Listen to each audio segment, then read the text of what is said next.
Hi everyone. So this week I'm going to talk about fatty acid degradation, and I'm going to focus mainly on this other tissues section over here, and kind of want to talk about really what kind of what happens during like weight loss, or like what happens to fat when you uh, metabolize it. How are you getting rid of it? Where does it actually go? And so I'm going to look at this process here and then take it back to the citric acid cycle. So sorry, we'll look at first this oxidation process and then take it back to the citric acid cycle and see exactly how you're losing CO2 in order to actually lose fat.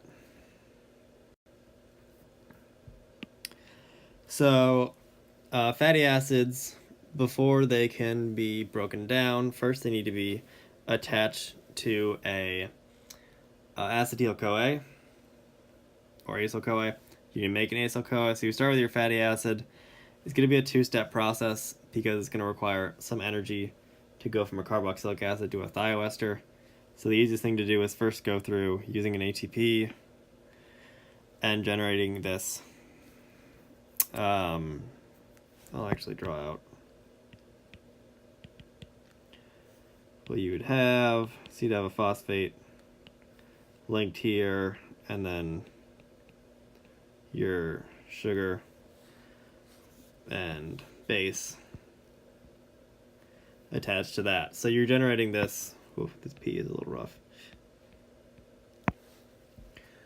Phosphoanhydride bond here, which can easily be cleaved by the sulfur.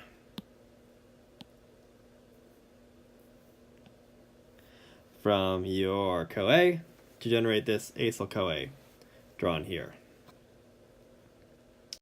With your acyl-CoA in hand, we are going to do this three-step process in order to cleave it. So the first step is going to be an oxidation, where you're going to go from a single bond to a double bond.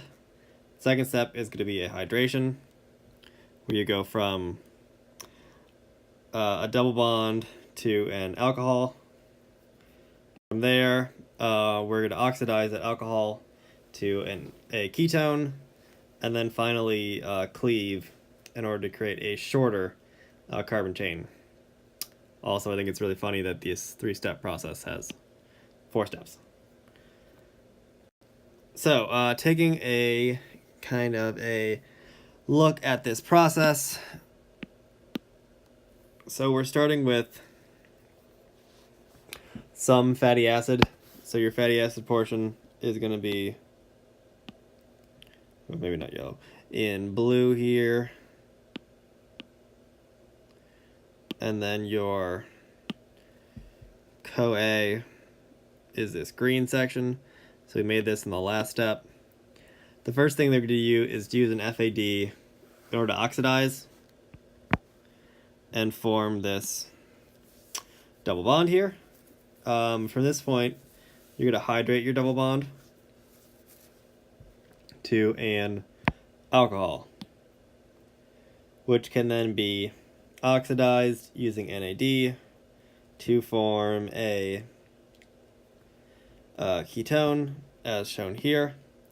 From this point, this is the hard reaction, so you're going to have this SH come in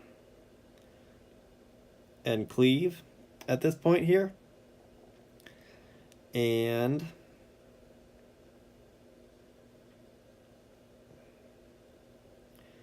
they actually drew this kind of odd. So, yeah. Okay, so this, I'm going to change colors, whoops.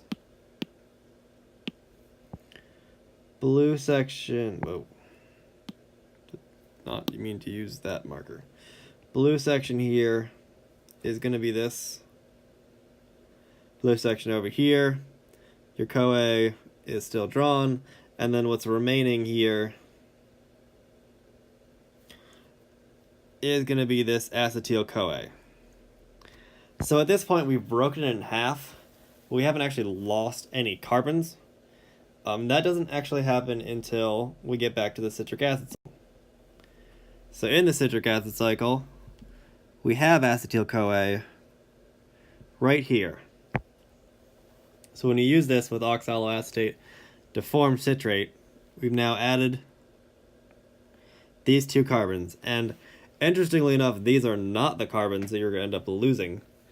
You end up losing this carbon on isocitrate.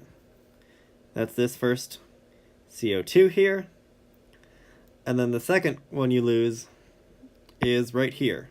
And that's your second CO2. But because it's a cycle, you've still lost these two CO2, which you can breathe out. And you have effectively lost carbons. So the only real way to lose weight, besides like water loss, is to remove carbons from your body. So this is how you actually do it. This is how your body breaks it down. Once you get through that degradation process, once it goes back into the citric acid cycle, you don't actually lose anything until you've kicked off these two CO2s that are shown here. Okay, I hope that was helpful, or informative at least, and I will see you guys next week.